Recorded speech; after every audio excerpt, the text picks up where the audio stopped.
Сәлеметсіздер оқушылар. Бүгін біз шығарылым барысында 8-ші сынып дүниежүзілік тарих БЖБ талдаулар сабағымызды бастаймыз.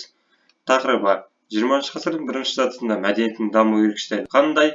Екінші тақырыбымыз 20-ші ғасырдың бірінші жартысында ғылым қалай дамыды деген тақырып бойынша келіп тұр. Міне көріп отырмыз.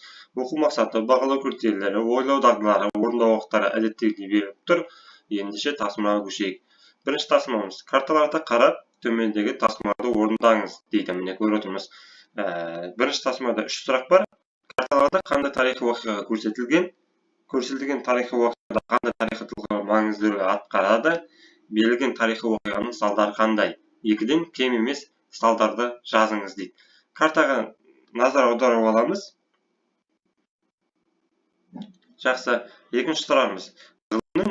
Ғылымның әлем мемлекеттерінің әлеуметтік экономикалық дамуындағы рөліне дәлел келтіріп баға беріңіз дейді. Міне көріп отырмыз. Әлеуметтік дамудағы рөлі, экономикалық дамудағы рөлі, 20-ші ғасырдың бірінші жартысындағы мәдениет пен ғылымның дамуы әлемнің дамуына қалай әсер етті? Дәлел келтіріңіз дейді. Міне көріп отырмыз. Жалпы алғанда барлығы 8 ұпай. Бірінші тасымаға 4 ұпай, екінші тасымаға 4 ұпай. Міне көріп отырмыз. Ендеше жауаптарына кеттік. Жауаптары карталарда қандай тарихи уақиға көрсетілген? Біздің картамызда 2 карта көрсетілген. Екеуінде де 20-ші ғасырдың бірінші жартысындағы Үндістанның әлеуметтік экономикалық жағдайы және саяси географиялық орналасуы көрсетілген. Көріп отырмыз. Яғни Үндістан жайлы әңгіме айтамыз.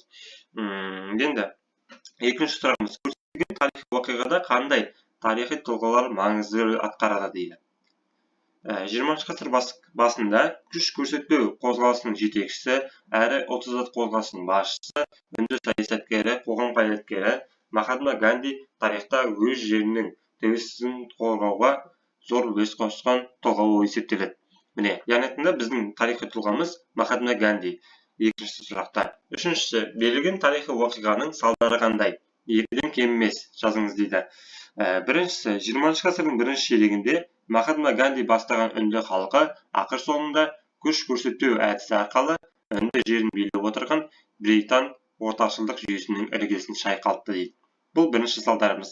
Екінші салдарымыз, нәтижесінде үнді ұлттық конгресі Үндістанның 11 провинциясының 8-інде көпшілік дауыс жинап, сол жерлерде жергілікті үкіметтерін құрды.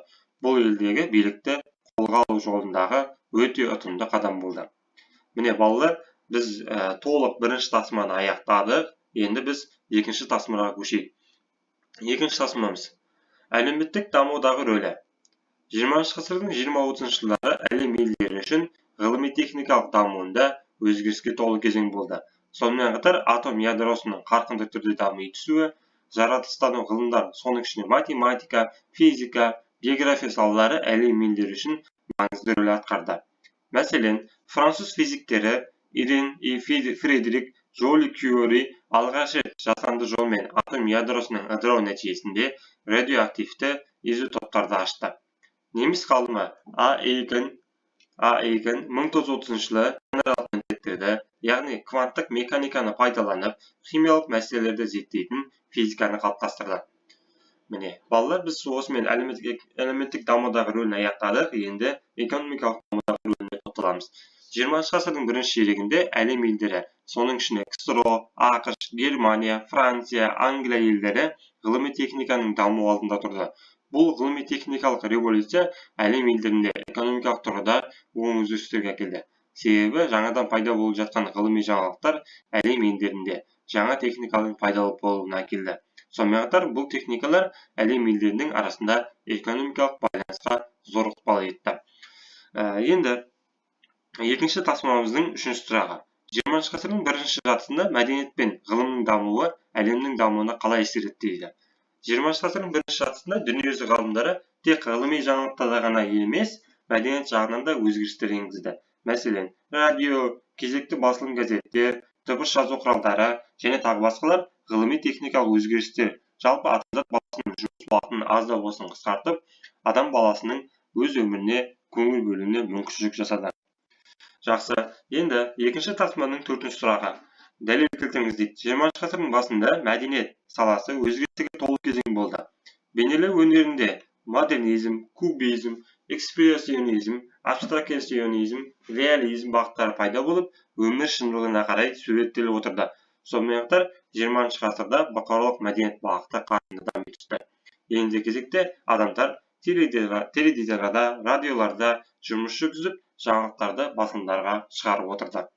Балалар, осымен біз екінші тасыманы аяқтадық. Жалпы дүниежүзілік тарихы пәніне арналған 4-90-дағы бажылымымызды аяқтадық.